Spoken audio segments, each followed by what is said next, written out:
Nikhil, you know, this question has been asked and answered 100 times, but from what additional information we've been able to gather between when you left Paris and now, what do we know about why she couldn't lose that last 100 grams?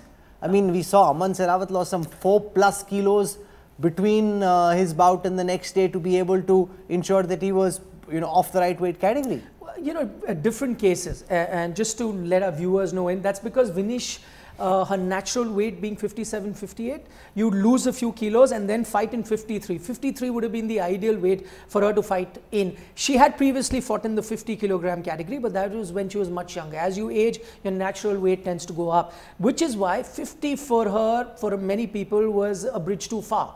But she was attempting it nonetheless. It was a risk, but she was taking it. In Aman's case, he was just 3-4 kilos up his natural weight category. So it's easier to cut down that weight. But once you reach that territory of 4-5 kilos, it's the kgs beyond that that are very tough to cut it down. I'm just trying to put it into perspective. I was speaking to a few wrestling experts, and look at how fate intervened here.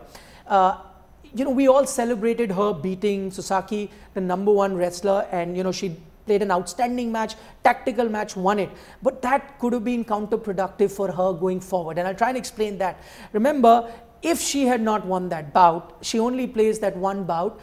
She only needs to load up about 1 kilo more after that bout to replenish the energy that she's lost. She comes back the next day to participate in the repechage because everyone expects Susaki to be playing the final, in which case second day she does fight those 3 bouts. And even if she loads up a bit more and reaches 53, 54, those kilos are then not counted the next day. The fact that she won her first bout, and she deserved it, she played really well.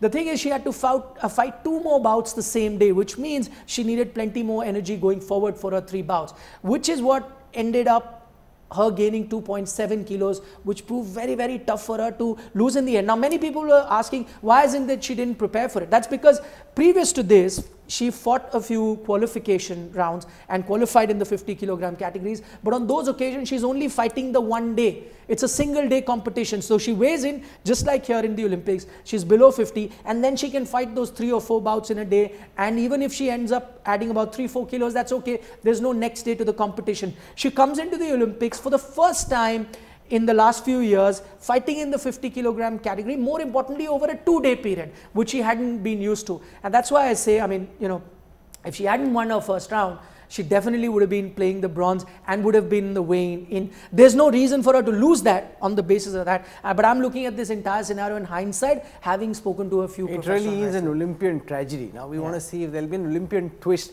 right at the end, where it seems as if it's all lost and then she gets it all back. I'm sure some Bollywood filmmaker has got this down and he wants to make what will be an epic film on this. I mean, if it's nicely made, of course.